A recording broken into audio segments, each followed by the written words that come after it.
You've been told that tears are the purest expression of pain, that when she weeps, it's a confession of suffering you must soothe. But what if I tell you that her tears are never a cry for help? They are instruments in a silent negotiation, weapons calibrated to bend you to her will. Jung once warned that emotion is the path into the depths of the soul. Yet he also knew that emotion can be harnessed, repurposed, and wielded like a blade in the shadows. Nietzsche would remind you that he who fights with monsters should look to it that he himself does not become a monster. Perhaps today that monster lurks in the tears you so readily interpret as vulnerability. From the very first time you saw water pooling in her eyes, you assumed it was pain. You leaned in, offered comfort, and in that moment, she claimed power over you. In this video, we dissect Jung's hidden truth. Her tears are not pain, they're negotiation tools. Prepare yourself, because the moment you dismiss this reality, you resign yourself to living with one hand bound behind your back. This isn't about hate or misogyny. This is about seeing truth unadorned, no matter how raw or unforgiving. You will be guided by the voices of great philosophers Jung, Nietzsche, Kierkegaard, and their brutal insights. We'll expose the cold mechanics behind tears so you can confront them without flinching. This is not a theory class. It's a wake-up call. By the end, you face a choice: walk away alone, empowered by unfiltered awareness, or linger in artificial empathy until you die inside a self-made illusion. When she lowers her gaze and allows a single drop to escape, your instinct screams, she's hurting. Yet that is precisely what she wants you to believe. Rule 1: tears are not evidence of pain. They are a declaration of strategy. Jung taught that every emotion conceals a shadow, the hidden side of the psyche that governs motives you seldom suspect. Meanwhile, Nietzsche declared that when you gaze long into an abyss, the abyss also gazes into you. Here, the abyss is not her sorrow, but the tool she brandishes to gaze into your vulnerabilities. Picture this: you're standing in the living room after a disagreement about something trivial. Perhaps you forgot to text back. She presses her palm against her temple, and sharp glints of tears gather. You rush to her side, offering apologies, explanations, sympathy. Each word you utter is a currency you pay under duress. Yet the moment you step forward, she sidesteps the brute force of confrontation. She withdraws into tears, redirecting the battlefield inwardly toward your guilt. Jung's framework of the shadow insists that beneath every manifest emotion lies an entire labyrinth of intent. In saying tears reflect pain, you ignore the shadow, a calculated move to reposition the moral scale. Nietzsche's notion of the will to power echoes here. She wields tears as a demonstration of her will, compelling you to recalibrate your defenses. You might think you're comforting. In reality, you're conceding power. Now consider this brutal question. Do you want to interpret tears as genuine sorrow? Or will you recognize them as a litmus test of your resolve? When you see those tears welling, remind yourself that Rule 1 is in effect. Does her expression truly convey anguish, or is it a premeditated signal that you need to yield? Be meticulous. Note her posture, the timing, and the context. If she unleashes tears just when you edge too close to a boundary she'd rather not cross, you must identify it as strategy, not vulnerability. Remember Jung's words. One does not become enlightened by imagining figures of light, but by making the darkness conscious. Illuminate the facade. When she cries, look beyond the tears. Analyze the flicker in her eyes, the shift in tone, the subtle change in cadence. These are the true signposts of her intention. By grasping that tears are not pain, you erect a mental bulwark protecting your will from the corrosive flood of manufactured sympathy. Truth number 2 saunters in. Like a specter, tears are nothing more than instruments of negotiation. Feelings of empathy are your Achilles' heel. She harnesses that empathy like a hawk circling its prey. Consider a scenario she confronts you about spending too much time with friends. You attempt a rational conversation, you cite schedules, responsibilities, the necessity of social connection for mental health.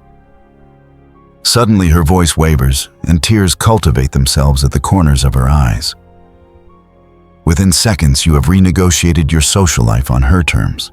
Kierkegaard opined that anxiety is the dizziness of freedom. Here, anxiety arises in you as if you've lost the ability to make an independent choice.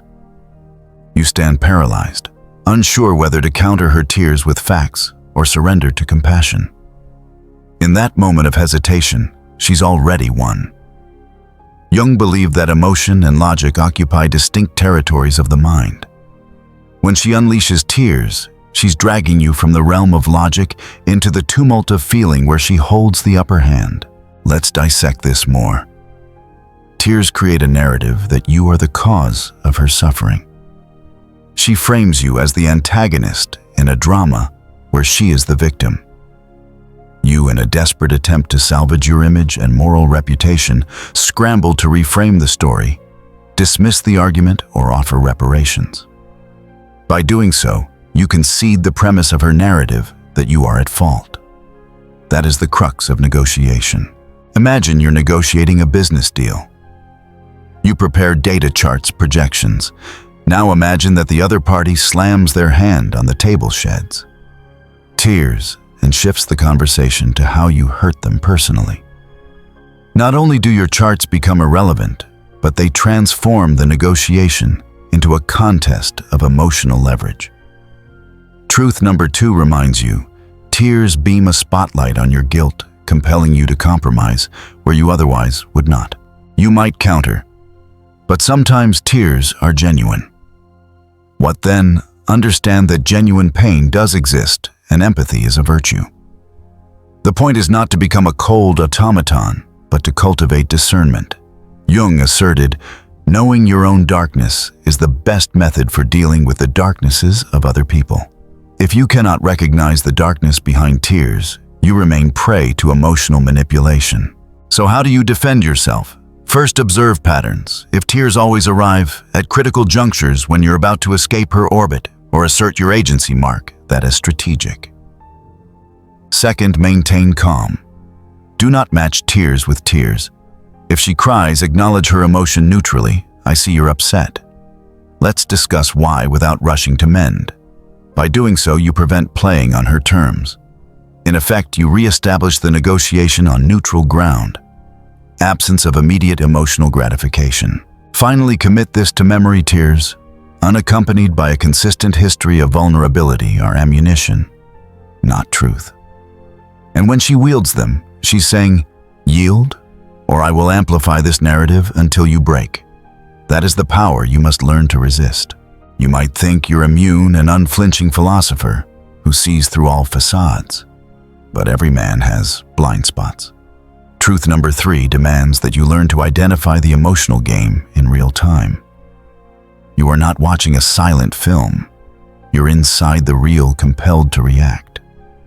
Jung taught that the ego is often deceived by attachments to the persona of compassion. Nietzsche warned that hope in reality is the worst of all evils because it prolongs the torments of man. Picture a dinner when she broaches a topic you've disagreed on before, perhaps division of household responsibilities. You present logical points: my workload, my deadlines. She nods, eyes ablaze, and then a glistening tear slides down her cheek. You pause. At that juncture, your mind conjures images of her pain and suffering. But the tear's timing is no accident. It erupts at the cusp of your strongest counterargument. Detecting the method requires ruthless observation. Notice these telltale indicators: sudden shift in tone. Her voice cracks just as you press her point. Facial micro-expressions. A flash of satisfaction or relief flickers across her eyes even as tears flow. A predator seldom shows visible glee, but a slight curve in her lips can betray that she's seized control. Contextual consistency. She berates you for mistakes ages past, and then cries about something seemingly unrelated. The tears serve to muddy the waters. Lack of repetition. Genuine sorrow often seeks dialogue, not recrimination. If she refuses to elaborate on the actual issue and instead fixates on your insensitivity, suspect manipulation. Kierkegaard pointed out that people demand freedom of speech to make up for the freedom of thought, which they avoid. In this scenario, tears substitute for engaged dialogue. It's an evasion tactic. Don't let yourself be lured into a verbal cul-de-sac. Here is the litmus test. Ask a straightforward question. Are you crying because you're hurt or because you want me to feel guilty? The moment you articulate it, you reveal the chessboard. She can either respond truthfully or double down on performance. If she doubles down, raising her voice, producing more tears, you know you're witnessing an emotional game. That's when you must stand firm, refusing to be her instrument of validation. Keep in mind Nietzsche's admonition. There are no facts, only interpretations. Your interpretation of her tears as pain is a convenient story, but it does not reflect the objective use of tears as leverage. By diagnosing the game, you break her alignment and force a conversation on honest terms or end it. Because once you expose the maneuver, tears lose their potency. She cannot cast you as guilty if you refuse to accept the premise. By now, you understand the mechanics. The final rule is simple: cow or conquer. If you refuse to treat tears as currency, they become ecstasy's empty echo. When her tears arrive, you do not recoil, you do not yield. Instead, you meet them with unwavering composure. When she sees no immediate payoff, the well dries up. She either uncovers genuine emotion rare or abandons the tactic altogether. Consider Machiavelli's grim wisdom. It is better to be feared than loved if you cannot be both. Here, fear is less about terror and more about the fear of unpredictable response. If she cannot predict that tears yield results, she loses her advantage. Imagine confronting her next tears with a calm question. What do you want me to do right now? The agent of her power. The uncertainty in your reaction collapses. You wield your own will. But be wary. Detachment is not cruelty. Jung emphasized integration of the conscious and unconscious as the path to wholeness. That means acknowledging the possibility of pain without becoming subordinate to it. Acknowledge that tears may emerge from genuine anguish, but remain unseduced by their allure. Engage in a neutral, reasoned dialogue. I respect that you're upset. Help me understand the real issue rather than relying on tears to convey it. That statement, delivered without hesitation, punctures the tactic. Watch what happens. Without tears to threaten your conscience, she either articulates her grievance clearly or remains silent. If she remains silent, she reveals there was no genuine grievance, only a strategy to tilt power. If she speaks, there's a real issue you can address. In either case, you regain control of the narrative. This is the moment in which tears lose value. Reflect on Kierkegaard's observation. Boredom is the root of all evil, the despairing refusal to be oneself. Tears used as weapons stem from a refusal to communicate honestly. By refusing to dance to that tune, you force authenticity or abandonment. And when authenticity emerges, you either work through the problem or accept separation as the only solution. That is the ultimate reckoning. Tears are worthless without genuine intent. In this final act, you must summon the strength to walk away if the tears persist without substance. Nietzsche instructs, the individual has always had to struggle to keep from being overwhelmed by the tribe. If you try it, you will be lonely often and sometimes frightened. If loneliness is the price to pay for clarity, it's a small price compared to a lifetime of manipulation. You've witnessed how tears masquerade as pain while functioning as negotiation tools. You know now that her tears aren't your cue to surrender, but a signal to sharpen your resolve. Jung insisted that until you make the unconscious conscious, it will direct your life, and you will call it fate. Do not allow unseen emotional maneuvers to dictate your fate. So here's your ultimatum. Walk alone or die slowly in illusion. Choose to stand firm in truth, even if it means confronting loneliness. Because every time you bend under tears, you forge your own chains. The philosopher Nietzsche reminds you, one must still have chaos in oneself to be able to give birth to a dancing star. Embrace the chaos of clarity, even if it sears you with isolation. If you falter, you resign yourself to a slow death by false narratives, projected, guilt-manufactured empathy, a suffocating illusion you call love. The journey ahead is neither comfortable nor merciful. It demands unwavering self-honesty.